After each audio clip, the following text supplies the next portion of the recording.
3 ways to become a more influential leader. Being a leader is about many things, but one of the most important traits you should possess is the ability to influence, inspire, and encourage your team. When you can do this, you can bring the very best work out of each individual, and thereby help the collective team to achieve amazing things. So how do you influence and inspire as a leader? In this presentation, we're going to explore the answer. 1. Give your team projects. Instead of micromanaging every single tiny decision in your organization, the best leader is someone who provides a rough outline of what needs to be accomplished, and then allows the team to complete that themselves. Why? Firstly, this means that you don't need to be in 100 places at once, micromanaging every fine detail. At the same time, this lets the team that you have paid do their very best work, rather than having you stifle all creativity out of them.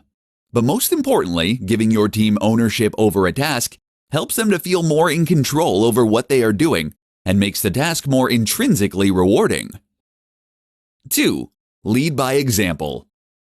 There are few things more frustrating than a leader that does not lead by example.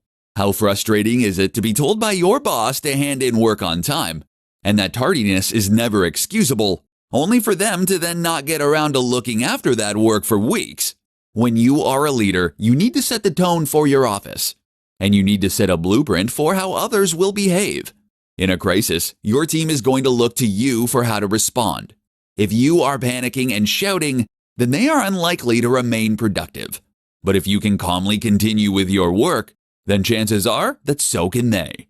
Likewise, if you want them to wear a smart shirt into the office, then you need to as well. 3. Provide credit where it is due. Providing incentives for completed work has been shown in studies not to work. This has the unfortunate effect of making people focus too much on the end goal, thus reducing creative thinking and problem solving. But what you should do is ensure that the contributions of each team member are felt and that they feel rewarded through credit. When you do this, you will create a situation where everyone wants to do their very best work because they know it is valued and seen. 5 leadership skills to help your business grow. Want to be a better leader and take your business to newer heights? Then listen up and we'll go over 5 crucial skills that are necessary for any leader. Empathizing. One of the single most important skills for any leader is the ability to empathize with their staff. In particular, this means not judging, and it means assuming that each member of your team is their own person with their own things going on. In other words, if someone is performing subpar today, you don't assume they're simply lazy. Instead, you ask what your organization could do differently to help them feel motivated. Or you ask what could be going on in their life that's making them unhappy. Explaining. Talking about goals can help your staff to an extent when done the right way. Rather than giving staff their own targets to reach and then rewarding them for hitting them, you should instead share your goals and the company's goals in order to explain to them why you are making the decisions you are making and what the end vision is for the team. This immediately gets your workers on side, as it shows them that you trust them.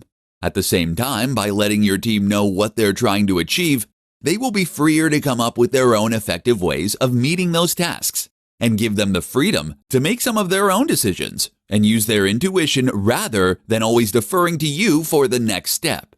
Ultimately, this means less communication overhead, less time wasted, and better productivity. Commanding attention. A great leader should be someone who is dynamic, engaging, charismatic, and charming. While this isn't something that everyone is born with, the good news is that it can be learned. Attending acting classes, public speaking classes, and even stand-up comedy clubs can be a great way to develop those skills. Management. Often the terms leadership and management go hand in hand. While both are related though, they are different skills. As a manager, your job is to manage resources and staff in order to place them in the most productive position to help reach targets and goals.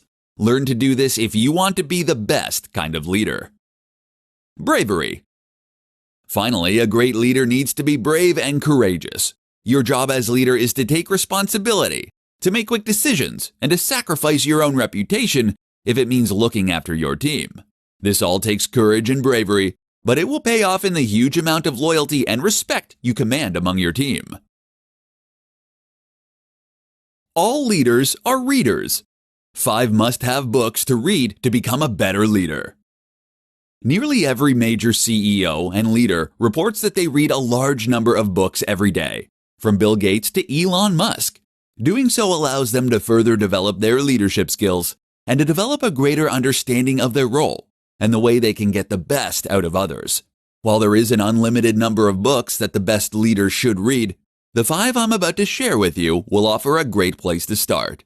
These books are deeply impactful and can make you a better leader than 99% of managers all on their own. Deep Work by Cal Newport. This is a book all about focusing hard on a given subject matter. It shows how uninterrupted work produces the best results in terms of quality and quantity. This is eye-opening for many managers who are used to constantly pestering their staff with emails, messages on Slack, and pointless meetings. The Power of When by Michael Bruce. Another book that looks at how to get the most out of staff, this time focusing on how different people work better at different times of day based on their chronotype. It shows how this can correlate with health and even personality types. It's fascinating reading, as this kind of research is likely to turn our approach to management on its head. So stay ahead of the curve by reading this one. The Personal MBA by Josh Kaufman. The Personal MBA is a business masterclass in a single book that also incorporates many concepts that relate directly to management and leadership. This includes understanding group dynamics, motivation, and more. Start with Why by Simon Sinek. This is an extremely powerful book that discusses the importance of understanding the why behind any business. This is what has always set the superstar businesses like Apple apart from the rest. An understanding of what it is they are all about. This can help you to create a better product and brand, and to better motivate your team. Super Freakonomics by Stephen J. Dubner. This is a book on the impact of economic theory on the world. It shows how one decision can alter the behavior of countless people to change outcomes in huge ways. Understanding this fascinating and entertaining book will make you better at every aspect of business, and especially leadership. How to influence others to take action. Your first job as a leader should be to motivate your team and get them to work as well as possible. If you can't accomplish that much, then you'll find that your office is not productive and that you end up going nowhere fast. Fortunately, a lot of research has been done into the nature of motivation, particularly in the office, and it sheds useful light on how we should go about motivating workers to get the most out of them. By listening to this presentation, you'll learn precisely what you need to do in order to motivate your team to work their very best. Carrot or stick?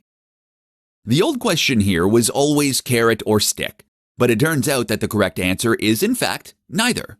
When getting someone to perform unchallenging and repetitive labor, like filing envelopes, the carrot and stick approach has been shown to work well. However, countless studies have shown that when you want your team to work creatively and use their intuition, the exact opposite is actually true.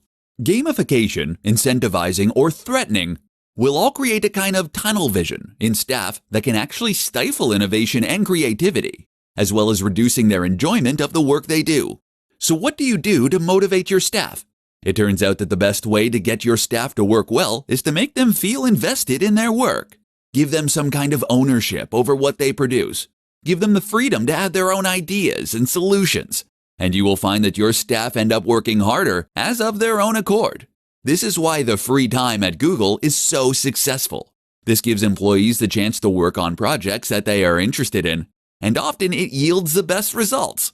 Likewise, when you take an existing task that needs completing, and you give someone the control and freedom they need to decide how that work gets done, you'll find you instantly increase their emotional investment in the task. Instead of controlling every action a person takes, you are giving them ownership of a project or a department.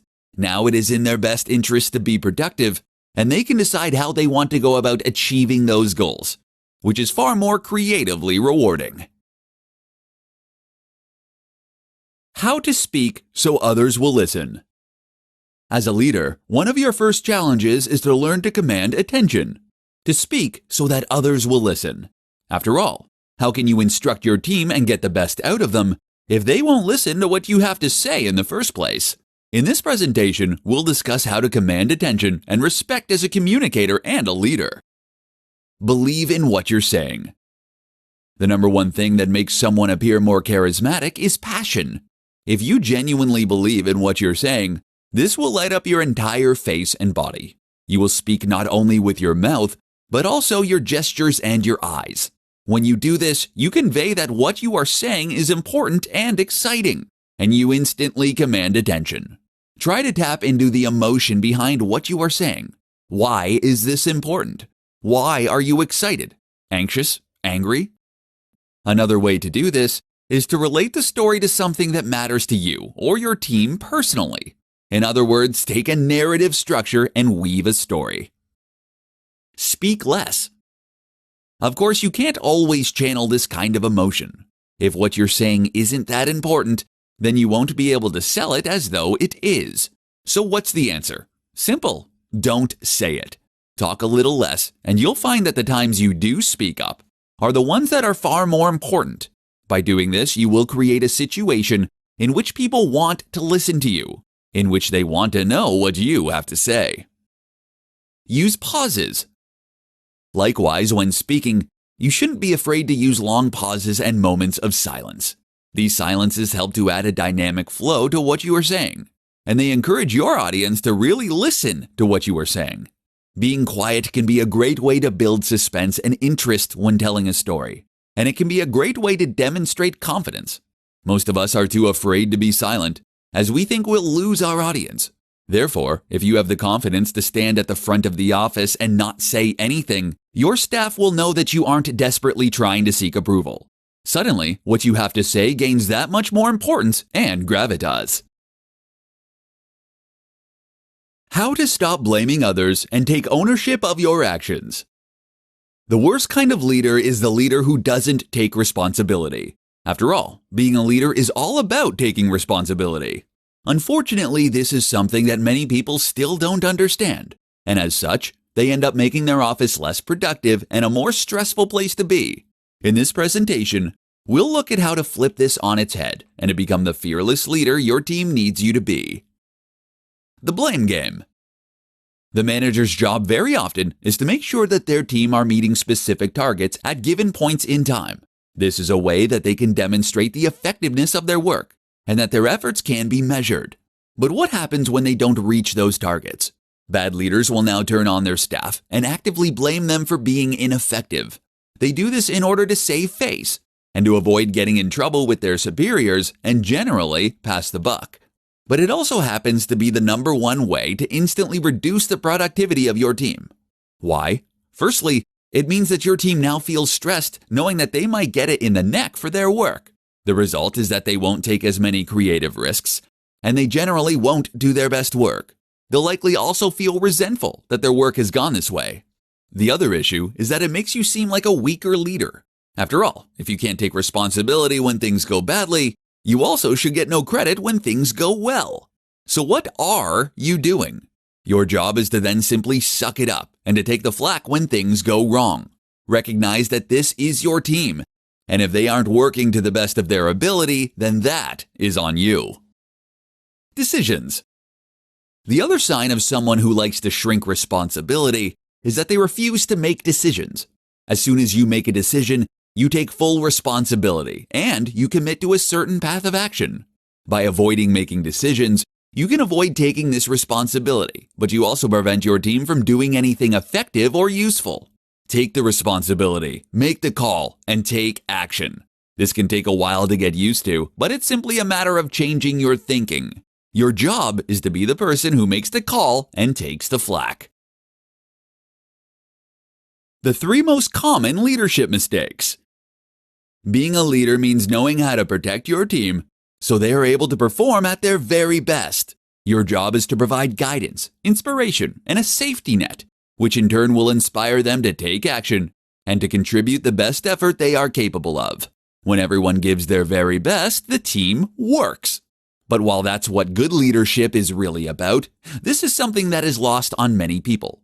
Unfortunately, a large proportion of leaders have the completely wrong idea about what being a leader actually means.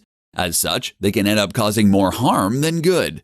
In this presentation, I'll be discussing 3 of the most common leadership mistakes that you can learn from and avoid. 1. Shouting. Being a leader does not mean blustering and yelling until you get your point across. It does not mean reprimanding dissidents in front of the entire office. Remember that being a leader does not mean you're in charge of someone or that you have the right to admonish them. Rather, it means that they have agreed to follow your instruction in this specific context. Don't let the power go to your head. A good leader doesn't need to shout to get their point across. And if things aren't working out, you simply part ways on good terms. 2. Threatening. Similarly, many leaders take the unfortunate approach of trying to terrify their followers into getting work done. They might point out that they have the power to terminate that person's employment, or they might threaten them with more work. There are lots of reasons that this doesn't work. For one, it means that those team members are going to be put in the wrong state of mind and not feel particularly like team players.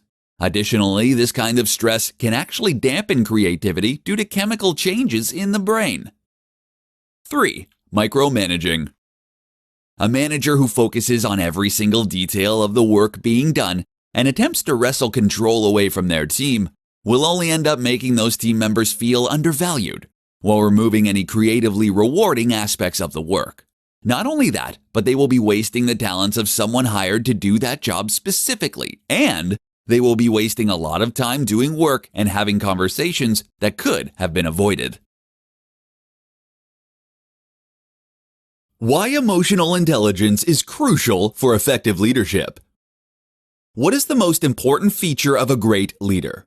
Is it the ability to stay calm in a crisis, to bark orders, or to command respect and fear? No. The most important feature of a leader is to understand people. This comes down to emotional intelligence, the ability to understand, predict, and ultimately influence the emotions of others.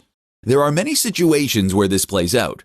For example, when someone fails to do their best work repeatedly, you might be tempted to accuse them of being lazy. The emotionally intelligent manager, however, will understand that this person might be having problems at home, or they might simply not find the work they're doing rewarding. So you should ask, how can you make that work more intrinsically rewarding for them? This will get much better results than just storming and shouting. Likewise, if you're unhappy with something a staff member did, your job as an emotionally intelligent individual is to instruct them on what they did wrong, but in such a way as to not upset them or to make them feel undervalued. How to take control in an emotionally intelligent way. We've already seen that using the threat of punishment is an ineffective way to get staff to work harder, and that it will only cause them to be less productive and inventive in the way they approach tasks. But if coming down hard on your staff isn't the answer, then how do you compose yourself to create the image of a leader? The same goes for reprimanding staff. If you shout at them publicly, you will only create enemies and resentment. Instead, demonstrate that you're unhappy by talking through with them in private what they are doing well and how they can stand to improve. Make sure you make them feel valued and make sure they know that the issues are things that can be fixed. In a crisis, emotional intelligence becomes equally important. Perhaps the most important thing here is to remain calm and confident. You might not realize it, but you will set the thermostat, as it were, for the mood of the office. If you panic, then the office will panic. Whereas if you're calm and collected, so too will be the rest of the office. This is another form of emotional intelligence, the ability to take control over your own emotions and therefore to react in the best way possible. Why empathy is the most important leadership trait. If there is one thing that needs to change about the way most people approach leadership, it's their understanding of the role of empathy. You see, many people fail to recognize that there is a role for empathy after all. Their assumption is that they can produce great work through discipline, incentives, and organization. In fact, though, the main difference between a well-liked and respected leader and one who is completely ineffectual is their ability to empathize with staff and to understand them. Trying to get someone to do as they are told because you said so is a recipe for disaster. So too is reprimanding someone because they have failed to complete their work properly. While they might toe the line for fear of being fired, This won't create workplace satisfaction, and it will likely cause them to produce subpar work. Moreover, they might well start looking for alternative employment. When someone fails to get work in on time, then ask yourself, could something be going on in their personal lives that has prevented them from completing their best work? Did you provide clear instructions and enough time? Why isn't the work inherently motivating for them? Would they like to somehow change the way they are working? By answering these questions, you can address the root of the problem. Instead of feeling watched and bullied, the person now feels supported and encouraged. Immediately, this leaves them wanting to do better work for the organization that is looking after them. But it also means that you can work together in order to come up with a great solution that will help them to do their very best work every day. Now, you might give them more ownership or creative control over their work. You might give them a little bit of time off, or you might look into flexible working hours. Whatever the case, stopping to listen to your staff has now helped them to do the very best work they can do. That's far better than yelling at them so that they bury their head in the sand. This can have profound impacts on the productivity of one member of staff and on their relationship with you. But now if you multiply that across countless office workers, you can completely transform the culture and work environment for the better. Learn to listen and to care. Why every manager should be trained in emotional intelligence. Emotional intelligence, EQ, is a quotient used to measure how in touch someone is with their emotions. This is fairly abstract though, and there are methodological problems with measuring it, even more so than with IQ. But while that's true, it is also widely accepted that EQ is something that exists, and that is extremely important when it comes to taking charge and instructing your followers. It's something that every manager should be trained in. To illustrate this point, consider a real-life example of someone who was put in a leadership with poor emotional intelligence.